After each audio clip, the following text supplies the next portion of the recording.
Now, for someone like Valentino Rossi, who's won as many races and championships as he has, you would think he would have this area nailed, but maybe not.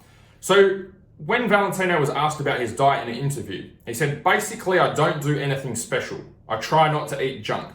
And then later he added, I'm just lucky this is my body and I don't have to do any special diet. I can eat quite a lot and whatever I like. And it's probably worth noting that in his academy, he actually has nutritionists come in and help everyone work on their nutrition. And funnily enough, that's one area that he didn't work on with his riding and racing.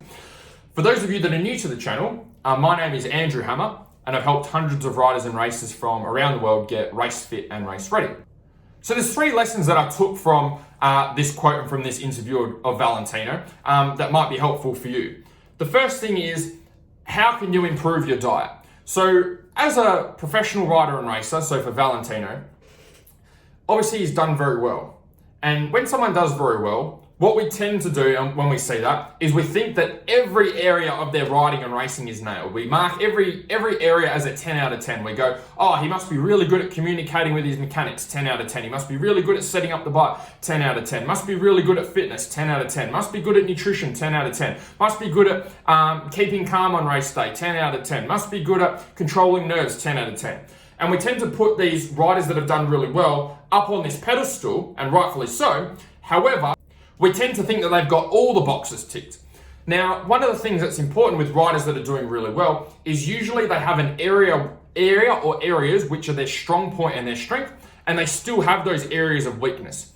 It's just that those areas of strength outshine or far outshine those areas of weakness. So it doesn't mean that they can't improve. They still have gaps in their game plan and things that they can work on. It's just that they've got other areas that are such a strength that sometimes they take over and overshadow some of the other things that might need a little bit of work.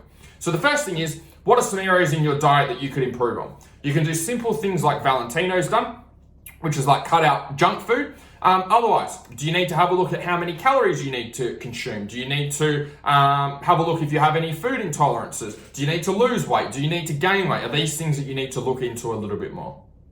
The second thing could Valentino have dialed in his nutrition? And the answer is 100% yes.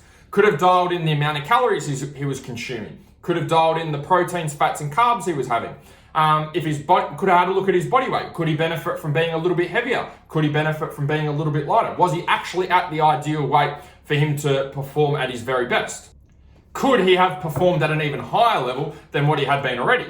The third lesson that I took from this is, what works for one person doesn't always work for everyone. So everyone's different genetically, metabolism, upbringing, lifestyle, work. There's a whole heap of factors that determine what can be effective for someone. So for example, for Valentino, if he's getting a lot of time riding his road racing bike, he's probably building a lot of strength just from being on the bike all the time.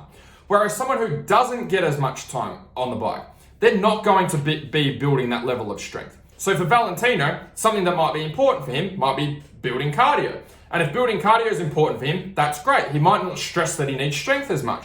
However, he's still building strength. It's just something that's not spoken about. So for you, in improving your riding and racing, maybe the thing that's unspoken about is the thing that you need to work on. And so in this case, maybe it's the nutrition.